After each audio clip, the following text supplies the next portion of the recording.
I met up with trombonist Nick Marshall for a quick recording session in Toronto's Spadina Station, followed by a discussion about a myriad of topics, including life as a musician during a global pandemic, the art of free improvisation, and a lot more. So click the link in the description to hear the full recording of the song that you hear in this intro, and there are some links to Nick's social media as well, where you can keep up to date with what he's doing musically. Learning to play for myself because I'm not playing for an audience, cracking open that new type of relationship with music. There's one thing I've learned about free jazz, it's that it's all about rules.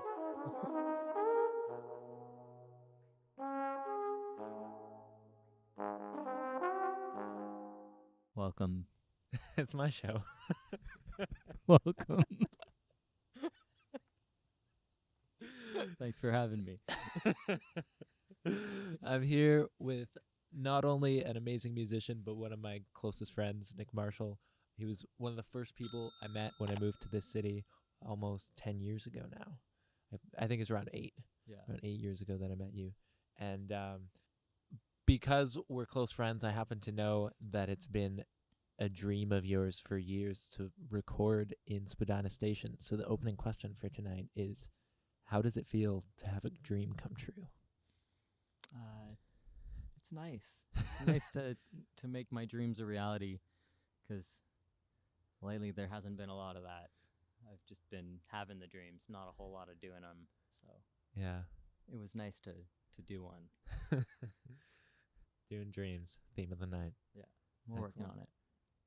Speaking of which, lately having dreams and not so much doing them. What's COVID like as a musician? I mean, I know what it's like for me, but I'd appreciate your perspective. I haven't really been doing a whole lot of the music thing lately. Like I've it's been neat because I was coming into the pandemic as somebody who didn't have much experience at all, with the home work aspect of it, like self-recording, production, any of that stuff. I hadn't really broached that. Like obviously we had to learn about it going to Humber, because that program puts a big emphasis on that side of things, but that was something I kind of barely skated by in. I never really applied myself any more than I had to in those areas. And then it's like the moment I graduate, suddenly I have to care a lot about it. So it's I've mostly just been playing for myself. It's been cool, like learning to play for myself because I'm not playing for an audience, and have like cracking open that new type of relationship with music. Yeah. Yeah, it's interesting. And for as long as I've known you, you've been the kind of guy who's just always out on the scene. Even if you don't have a gig that night, you're out checking out other people playing. And yeah, for real. It was a big system shock that way, where and I'd really structured my life assuming that I was going to be able to hit it really hard this summer. Like I said no to as much stuff as I could bear to all winter and fall, because it's my last year of university, and I was like, I got to get this done. I'm tired of like half doing the musician thing, half doing the student thing, so I'm going to focus, and then it'll be fine because I'll be able to go to the shows, I'll be able to go to the jams in the summer. Oh man. And then we didn't. Yeah. So yeah, it's been a big system shock, like learning how to like get my fix of music and also stay motivated and like just maintain my relationship with music without that. It's been hard, but also enlightening, I guess. Like just figuring out why I need music, what type of music I need, what I need to do to feel like I'm involved in music deeply enough. Right. Yeah. Some months I've been doing it.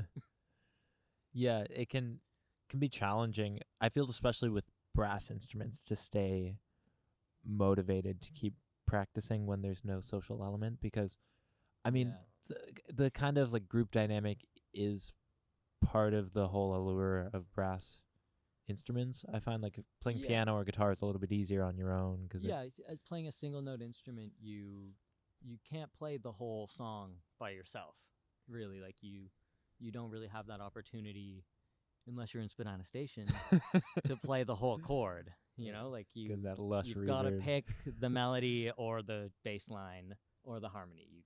Yeah. And you can jump back and forth on them, especially you hear a lot of tenor players and like brass players do it too. Like Peter Evans plays the whole song, you know. Yeah. But it's crazy that he's doing it. Like that's why he's amazing, because he can cover all that ground. Like that's not the norm for the instrument.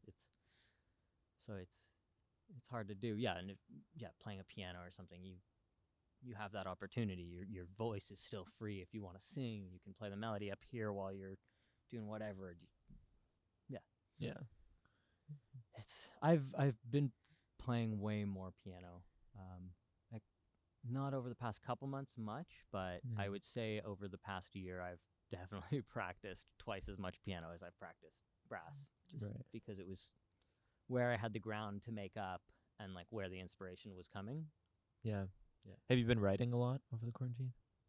No. Fair I've been recording ideas a lot. Okay, You know, and I've started. I'm just taking my first steps into like the beat making thing. I bought a little like MPK mini from our mutual friend Mason. Oh yeah. I bought so like. You know, I've used it a little bit. I haven't. That's got like pads on it. And shit? Yeah, it's got the 8 pads and some dials and 2 octaves, maybe 2.5. Right. Just the smallest thing you can get. But you know, it's not a piano, so I'm not playing it too much, like because it's not so fun to chunk out chords. Right. Yeah, it's been nice though. I've discovered a lot. I've learned a lot about like what I'm looking for in music over the past few months. Yeah.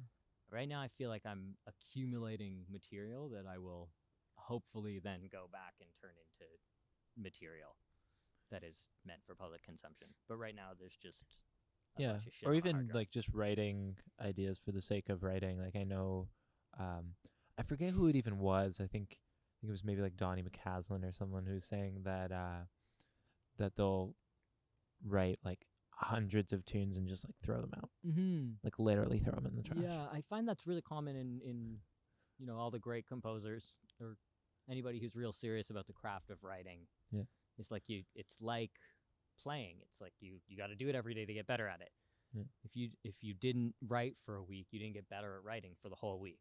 Yeah. And that's why I'm not writing, 'cause I haven't been writing. Yeah.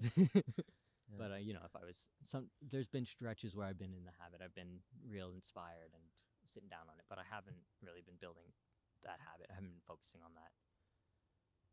But maybe I will more. Maybe I'll think about that. Valve trombone is the stupidest instrument. A flugabone is a non-broken valve trombone.